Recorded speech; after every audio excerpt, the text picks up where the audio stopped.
Ano nga ba ang kailangan para ikaw ay qualified na mabaptize? At bakit nga ba hindi kasama sa kaligtasan ang water baptism? Marami ngayon ang mga tao na naniniwala na kasama sa plano ng kaligtasan ang water baptism. At nagko-quote pa ng mga verses na Mark 16:16 at Acts 2:38 na hindi naman talaga nauunawaan ang context ng sinasabi dito. Now, kung babalik tayo sa Ephesians chapter 2 verse 8 na malalaman natin dito kung paano ba talaga ang tamang kaparaanan ng kaligtasan, alam naman natin na ito ay sa biyaya lamang ng Diyos at pag tayo ay sumampalataya sa ating Panginoong Jesucristo ng totoo sa ating puso, diyan natin makakamtan ng kaligtasan. Kaya ang water baptism ay hindi po yan pananampalataya. Yan po ay good works. Papasok po yan sa works. Kaya sinasabi ng Ephesians 2:8, hindi sa ating gawa kaya tayo ay nangaligtas, kundi sa biyaya lamang ng ating Diyos. Kaya marami ang nalilito pagdating sa kaligtasan. Meron dyan manampalataya ka tapos samahan mo ng mabuting gawa. Meron din dyan manampalataya ka at magpabautismo ka tsaka ka lang maliligtas. At ang dami pang nalalaman patungkol sa kaligtasan samantalang isa lang ang kaparaanan na sinasabi ng Biblia. Ang tunay na pananampalataya sa Panginoong Jesucristo, yan ang magdadala sa atin sa kaligtasan. Malalaman nyo rin yan kahit tignan nyo yung nasa tip on the cross. Yan ay naligtas pero hindi yan nagpabaptize. Hindi nga yan nakapagkaloob sa gawain ng Panginoon. Ang huli niyang ginawa ay puro kasalanan pero siya ay nanampalataya sa Panginoong Jesucristo. Dahil kung ipipilit natin sa ating sarili na kasama ang water baptism sa kaparaanan ng kaligtasan, paano na lamang yung mga taong bigla na lang namatay? At sila ay may totoong pananampalataya sa Panginoong Jesucristo, pero nawalan sila ng pagkakataon magpabaptize. Ibig ba sabihin hindi ligtas ang taong ito? Dahil wala kang mababasa sa Biblia na dahil hindi nagpa-water baptism ay hindi na naligtas. Kundi ang mababasa mo dyan, siyang hindi nanampalataya sa Panginoong Jesucristo, siya ang hindi maliligtas. He that believeth and is baptized shall be saved. But he that believeth not shall be damned. Napakalinaw na po dyan. Kaya ka mapaparusahan dahil hindi ka sumampalataya, hindi dahil hindi ka nagpabautismo sa tubig. Now, ito po ang katotohanan. Para ikaw ay maging qualified for baptism, dapat malinaw muna sa iyo ang salvation. So, nangangahulugan lamang po na dapat mauna nating malaman ang kaligtasan bago tayo magpabaptize. Dahil marami naman talaga dyan nagpapabaptize na lang pero hindi naman nila nauunawaan ng kaligtasan. Hindi rin po yun ang makakapagligtas sa kanila dahil kahit ilang beses ka ilublob sa tubig para bautismuhan pero hindi mo nauunawaan ng kaligtasan sa pamamagitan ng pananampalataya sa Panginoong Jesucristo ay hindi mo rin mararanasan ang kaligtasan. And as they went on their way, they came unto a certain water. And the eunuch said, "See, here is water. What doth hinder me to be baptized?" Yan yung time na ibabaptize ni Philip itong eunuch.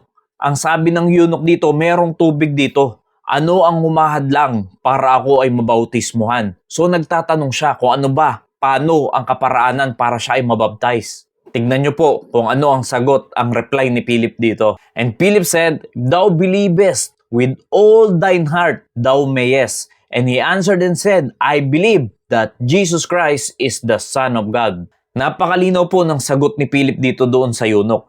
Kung ikaw ay may pananampalataya ng buong puso, ay mangyayari na ikaw ay bautismuhan na. Yun lang yung tinanong ni Philip na isang requirements para siya ay bautismuhan niya na agad.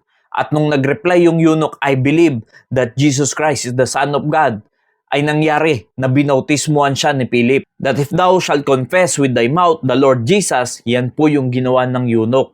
Kinonfess niya ang pangalan ng Panginoong Jesucristo. And shalt believe in thine heart that God that raised him from the dead, thou shalt be saved. Yan naman po yung tanong ni Philip doon sa eunuch. Na kung ikaw ay mananampalataya ng iyong buong puso, ay maaari na ikaw ay bautismuhan na. Kaya napakalinaw po mga kapatid, mga kaibigan, na nauna muna ang salvation bago niya ibinabtize itong eunuch. Dahil yun naman talaga ang tanong ng eunuch sa kanya, ano bang nakakahadlang para ako ay mabautismuhan? At yun naman yung inexplain sa kanya ni Philip, na dapat lang ay siya ay may pananampalataya ng buong puso. Kaya pinayagan siya ni Philip na mabautismuhan na. Even kay Apostol Paul, nauna muna siyang naligtas bago siya nagpabautismo.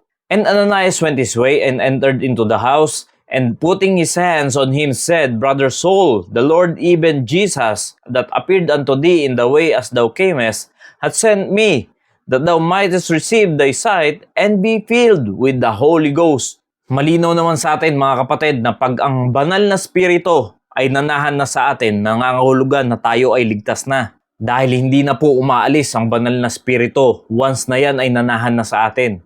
And immediately there fell from his eyes as it had been scales, and he received sight forthwith, and arose and was baptized.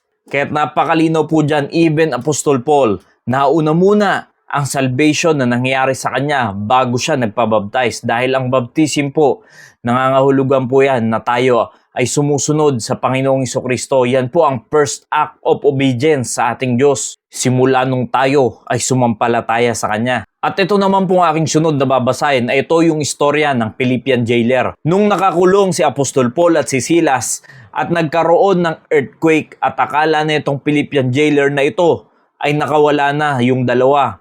Kaya gusto niya na sanang magpakamatay pero pinigilan siya ni Apostol Paul. At sa part na ito ay nagtatanong na yung Philippian jailer kung paano ba talaga maliligtas. And brought them out and said, Sirs, what must I do to be saved? Tinatanong niya na kila Apostol Pablo at kay Silas, paano ba talaga maliligtas? Anong dapat kong gawin para makaranas ng kaligtasan? At ito naman po ang kanilang reply. And they said, Believe on the Lord Jesus Christ, and thou shalt be saved and thy house. Napakalinaw mga kaibigan, mga kapatid, na sa tanging pananampalataya lamang sa Panginoong Jesucristo, yun lang yung sinagot nila para makatamo yung Philippian jailer ng kaligtasan. At kung maririnig rin naman ng kanyang pamilya, ang gospel, ang mensahe patungkol sa salvation ay makakaranas din sila ng kaligtasan. And they spake unto him the word of the Lord and to all that were in the house. At sila po ay nakinig na ng salita ng Diyos patungkol sa kaligtasan. Now, nung sila po ay nakaunawa na ng salita ng Diyos patungkol sa kaligtasan, ito na ang sunod na nangyari. And he took them the same hour of the night and washed their stripes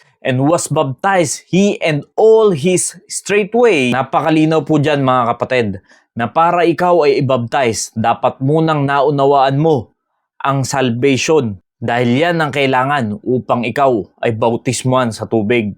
Nawa naging malinaw po ang mensahe. Maraming salamat po and God bless you all.